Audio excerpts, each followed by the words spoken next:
إن الحمد لله نحمده ونستعينه ونستهديه ونستغفره ونعوذ بالله من شرور أنفسنا وسيئات أعمالنا من يهده الله فلا مضل له ومن يضلل فلا هادي له وأشهد أن لا إله إلا الله وحده لا شريك له له الملك وله الحمد يحيي ويميت وهو على كل شيء قدير وأشهد أن محمدا عبده ورسوله أرسله الله للناس بشيرا ونذيرا وداعيا إلى الله بإذنه وسراجا منيرا صلوات الله وسلامه عليه وعلى آله وأصحابه ومن تمسك بسنته إلى يوم الدين أما بعد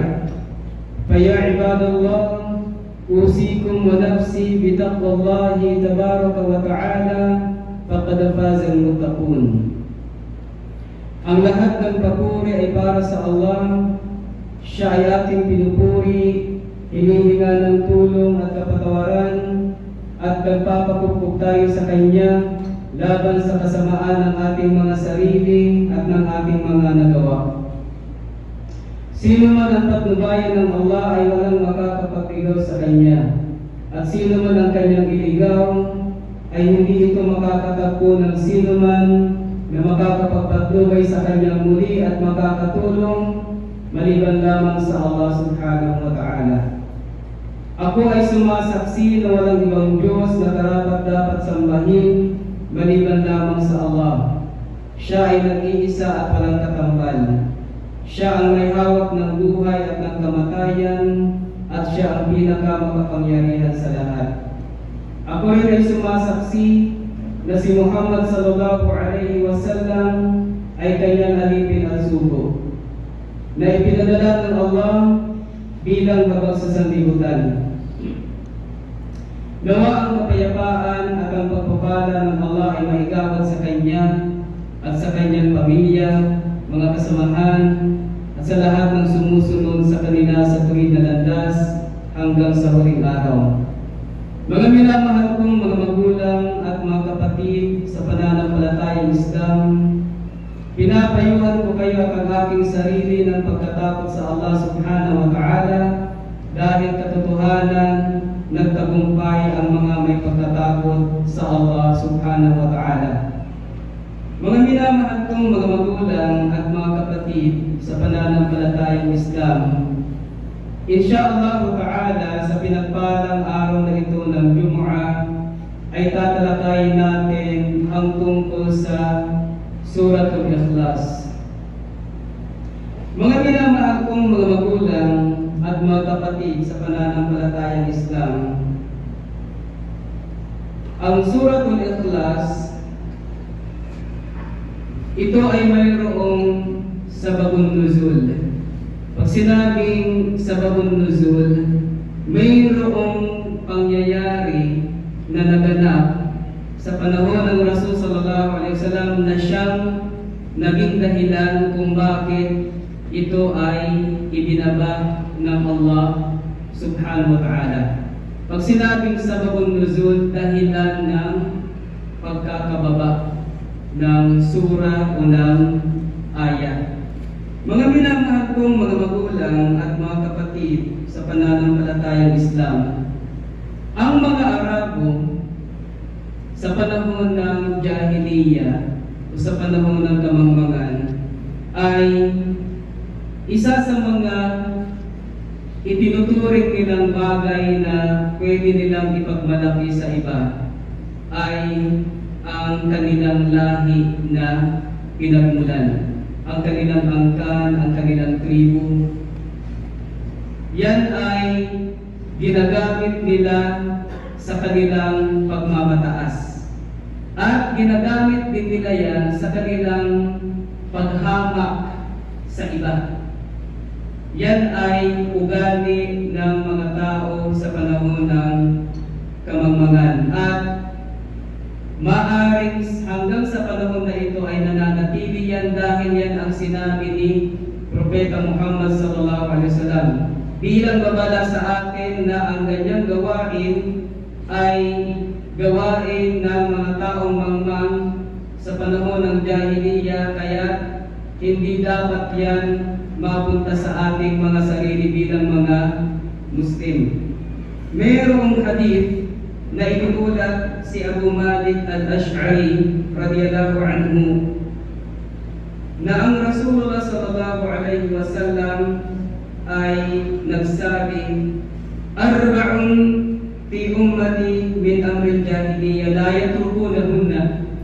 Anong ibig sabihin? Mayroong apat na bagay sa aking ummah na ito ay galing pa sa kaugalian ng mga tao sa panahon ng Jahiliya o ng kamangmangan na hanggang ngayon ay hindi pa rin nila iniiwanan. Ang una, al-fakhru bil ahsab. Anong ibig sabihin ng al-fakhru bil ahsab? Ito ay ang pagmamalaki, pagmamayabang dahil sa kanilang mga angkan o tribo. Yan ay gawain ng mga tao sa panahon ng kamangmangan na hanggang ngayon ay hindi pa rin iniiwanan ng iba na mga Muslim. Kaya maaring nakikita pa rin natin sa panahon na ito na may mga taong palagi nilang binabanggit kung sino ang kanilang tatay, sino ang kanilang mga magulang, ano ang kanilang angkan. Ang angkan namin, angkan niya ng mga dado, angkan niya ng mga sultan dito sa Pilipinas. Ang aming tribo ay pangunahing tribo sa lumipas na panahon. Pinagmamalaki pa rin nila yan hanggang ngayon.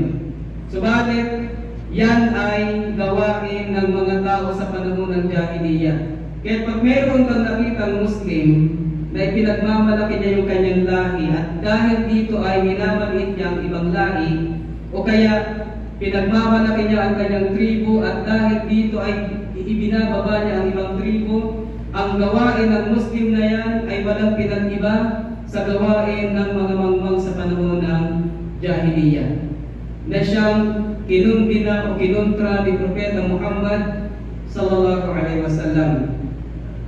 Ang isa pa, ang ikalawa na binanggit ng Rasul sallallahu alaihi wasallam, waqa'nu fil ansab.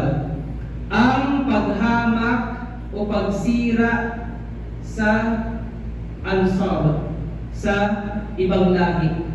Pinagmamalaki niya yung lahi niya, subalit sinisiraan niya naman at minamaliit ang lahi ng ibang tao. Mga minamahal kong mga magulang at mga kapatid sa pananampalatayang Islam, kung ikaw ay Muslim at sabihin na natin na ang iyong lahi, ang iyong angkan, ang iyong tatay ay karangal-karangal sa kanyang pantapanamunan, ang mga bagay na yan ay usapin nila. At ikaw ay hinahatulan ka ng Allah subhanahu wa ta'ala at tinatanggap ka o tinatanggihan ka ng mga tao base sa kung anong meron ka sa iyong sarili. At hindi yung mayroon sa iyong tatay, mayroon sa iyong ninuno. At kahit sa panahon na haharap tayo sa Allah subhanahu wa ta'ala, hindi ka naman hahatulan base sa iyong tatay o sa iyong angkan na pinagmulan. Baka sabihin mo, ligtas ako sa araw ng paghuhukom dahil ako ay galing sa lahi ni Propeta Muhammad sallallahu alaihi wasallam. Hindi yan ganyan.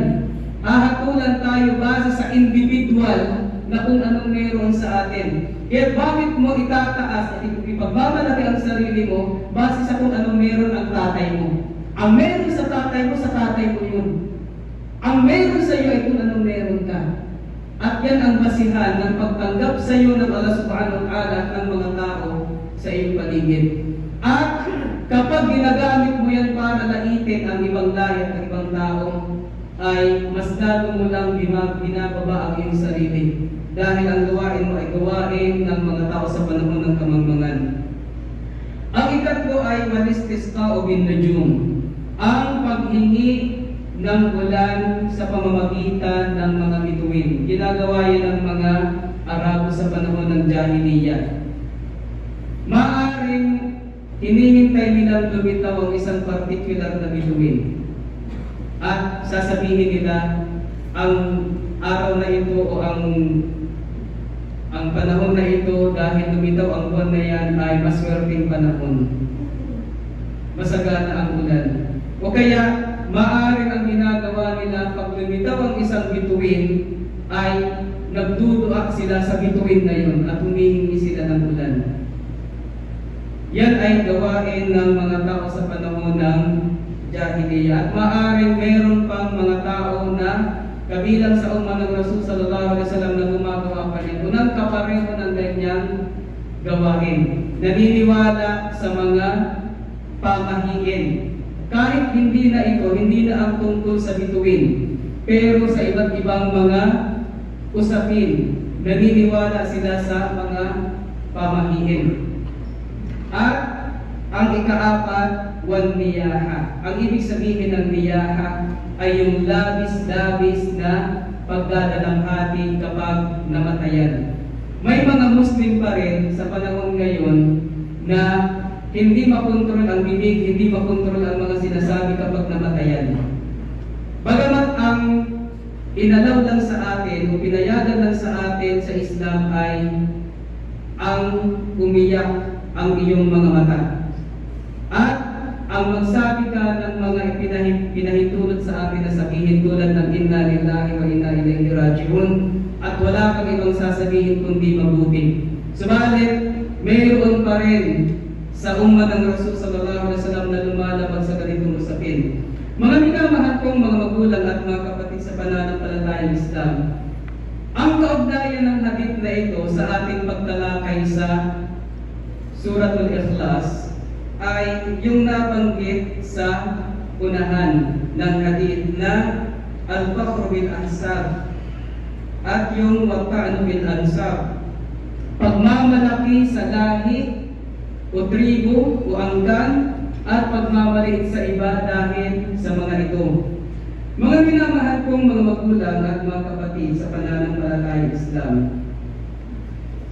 nangyari sa panahon ng Rasul sallallahu alaihi wasallam na ang mga tao sa Quraysh, mayroong grupo ng mga kadalakihan sa Quraysh na sila ay nag-uusap-usap sa kanilang mga angkan. Pinagmamalaki nila yung kanilang mga angkan sa isa't isa. At dumating sa kanila si Propeta Muhammad sallallahu alaihi wasallam at siya na ay isa ng propeta at itinuturo niya na sa mga tao na ang karapat-dapat lamang na sambahin ay ang Allah subhanahu wa ta'ala. Nang makita ng mga kalalakihang yun na paparating si Propeta Muhammad sallallahu alaihi wasallam, tinawag siya ng mga ito at sabi ng mga ito kay Propeta Muhammad sallallahu alaihi wasallam, "O Muhammad, ipakilala mo sa amin ang iyong Panginoon. Sino ang kanyang ama?" Ibig sabihin, tinuturing nila na ang Allah subhanahu wa ta'ala ay mayroon ding angkan na dapat ipagmalaki para paniwalaan nila. Itinulad nila sa tao na para paniwalaan mo yung tao, sino ba yung angkan niya? Sino ba yung lahi niya na pinagmulan? Maganda ba yung kredibilidad ng kanilang angkan para paniwalaan? Itinulad nila ang Allah subhanahu wa ta'ala sa ganung bagay. Kaya sabi nila, ipakilala mo sa amin ang iyong Panginoon, sino ang kanyang ama? Kaya, ibinaba ng Allah subhanahu wa ta'ala yung Suratul Ikhlas. Sabi ng Allah subhanahu wa ta'ala, "A'udhu billahi minash shaitanir rajim, bismillahirrahmanirrahim, Qul huwallahu ahad." Kahit sa panimula ng sura, sabi ng Allah, Qul, sabihin mo o Muhammad. Kasi tinatanong siya kung sino ang ama ng Allah subhanahu wa ta'ala, tungkol sa lahi ng Allah subhanahu wa ta'ala. Sabi ng Allah, Qul, sabihin mo o Muhammad, huwallahu ahad. Siya ang Allah, ang nag-iisa. Allahu samad. Siya ang Allah, ang sandigan ng lahat. Lam yalid wa lam yulad. Hindi siya nagkaanak at hindi siya ipinanganak. Walam yakul lahu kufuwan ahad. At walang sino man ang sa kanya ay makakatulad. Yan ang naging dahilan kung bakit ibinaba ng Allah subhanahu wa ta'ala yung Suratul Ikhlas. Mga minamahal kong mga magulang at mga kapatid sa pananampalatayang Islam, itong ayat na ito ay nilinaw dito ng Allah subhanahu wa ta'ala yung kanyang kaisahan sa pagkapanginoon. Siya ang nag-iisang tagapaglikha, siya ang nag-iisang tagapagtaguyod ng kanyang mga nilalang, at wala siyang katulong sa mga bagay na ito. Nilinaw din ng Allah subhanahu wa ta'ala sa ayat na ito yung kanyang kaisahan sa pagiging Diyos na karapat-dapat sambahin, na walang ibang Diyos na dapat sambahin maliban lamang sa Allah subhanahu wa ta'ala. Ang sura na ito ay tinataglay nito ang kabuuang mensahe ng tauhid o ng kaisahan ng Allah subhanahu wa ta'ala. Kaya nga, sabi ni Propeta Muhammad sallallahu alaihi wasallam, ang Suratul Ikhlas ay katumbas ng 1/3 ng Quran. Thuluthul Quran. Ang Quran hatiin mo sa tatlo, yung isang bahagi doon, yun ang katumbas ng pagbasa mo ng Suratul Ikhlas. Kaya pag binigkas mo ang Suratul Ikhlas, ay para mo na rin binasa ang ikatlong bahagi o yung 1/3 na bahagi ng buong Quran. Bakit? Sa pagpapaliwanag ng ating mga ulama, ang Quran ay nahahati sa tatlong usapin. Ang una ay ang usapin ng tauhid o ng kaisahan ng Allah subhanahu wa ta'ala. At ang ikalawa ay ang mga kwento tungkol sa mga nangyari sa unang panahon at ang mangyayari sa hinaharap. Mga kwento na pinapupulutan natin ng aral. At ang ikatlong bahagi ng Quran ay napapatungkol sa mga batas ng Allah subhanahu wa ta'ala. Paano tayo magsala, paano tayo magnegosyo, paano tayo makitungo sa ating kapwa. Yan ang mga batas. Kaya't kung ang Suratul Ikhlas, ito na ang kabuuang mensahe ng tauhid, hindi tayo magtataka bakit itinuturing ito na ikatlong bahagi ng Quran, 1/3 ng Quran. Nabanggit sa isang hadith ni Propeta Muhammad sallallahu alaihi wasallam, sabi niya, "Aya'jizu ahadukum ay yaqra'a thuluthal Quran?" Hindi ba kaya ng sino man sa inyo na basahin ang 1/3 ng Quran sa isang araw? Nahihirapan ba? Sabi ng mga tao, "Kayfa ya Rasulullah?" Paano ya Rasulullah? Paano namin mababasa yung 1/3 ng Quran sa isang araw?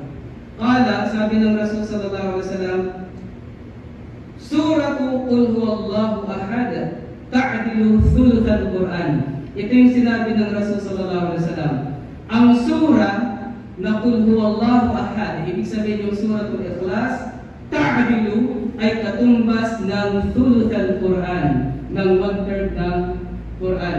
Kaya kung nahihirapan kang basahin yung 1/3 ng Quran sa isang araw o sa isang salahan lang, ay i-recite mo yung Suratul Ikhlas. Katumbas na yan ng 1/3 ng pagbasa ng Quran.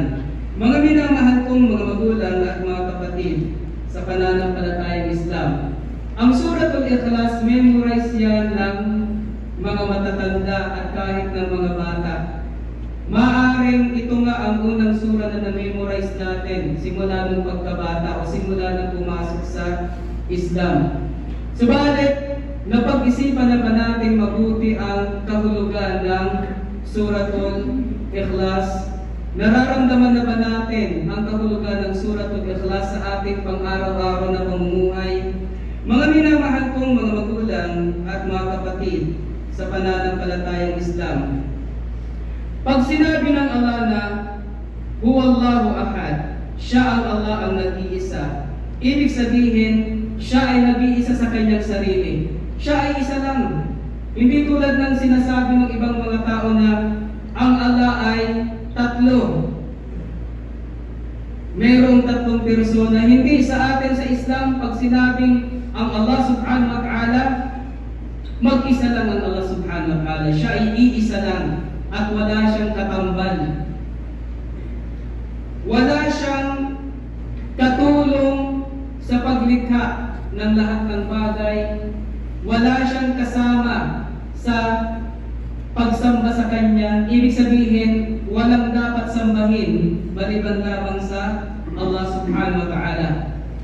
Allahus Samad. Ang Allahus Samad, malawak ang kahulugan niyan. Kaya ang ating as-salafus salih, ang ating mga ulama sa tatlong generation na nauna ng mga Muslim ay ipinaliwanag nila ito sa tatlong pamamaraan.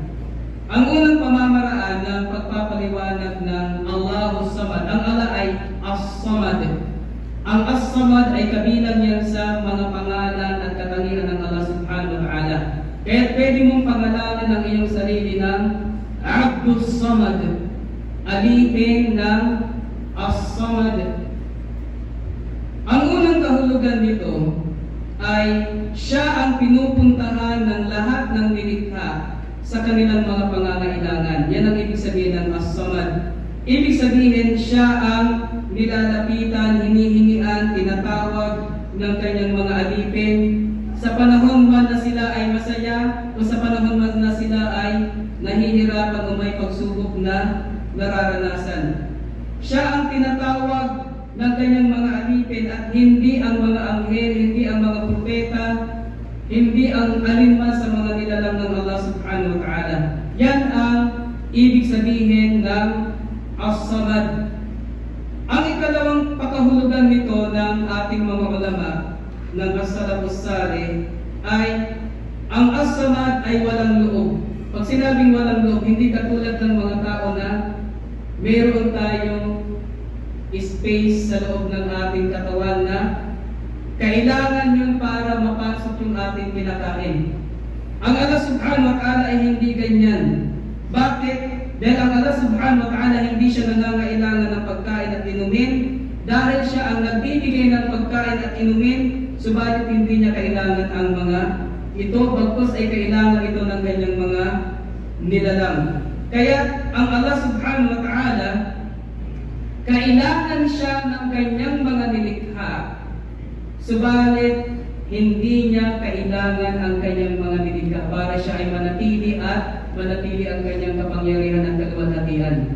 Hindi katulad ng mga hari at mga pinuno dito sa lupa na kapag iniwanan sila ng kanilang mga sundalo, iniwanan sila ng kanilang mga tauhan, ay makikita mo sila parang tulubi na wala ng lakas at wala ng impluensya.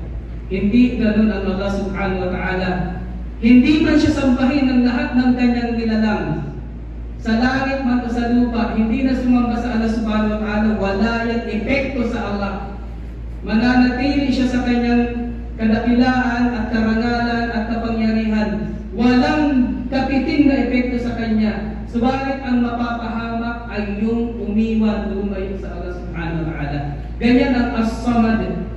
Ang ikatlong kahulugan ng As-Samad ay ang Panginoon naganap sa kanyang kapangyarihan.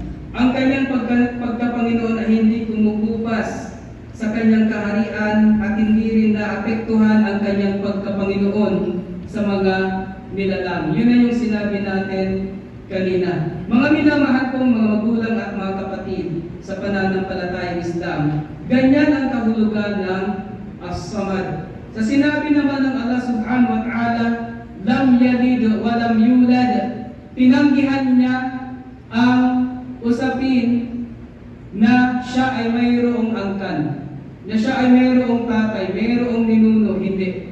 Ang Allah subhanahu wa ta'ala, siya ang una at siya ang huli. Noong wala pa tayo, nandiyan na ang Ama. Walang lumikha sa Kanya dahil siya ang tagapaglikha.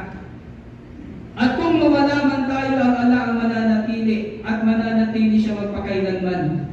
Kaya ang nagpapanatili sa atin ay ang Allah subhanahu wa ta'ala.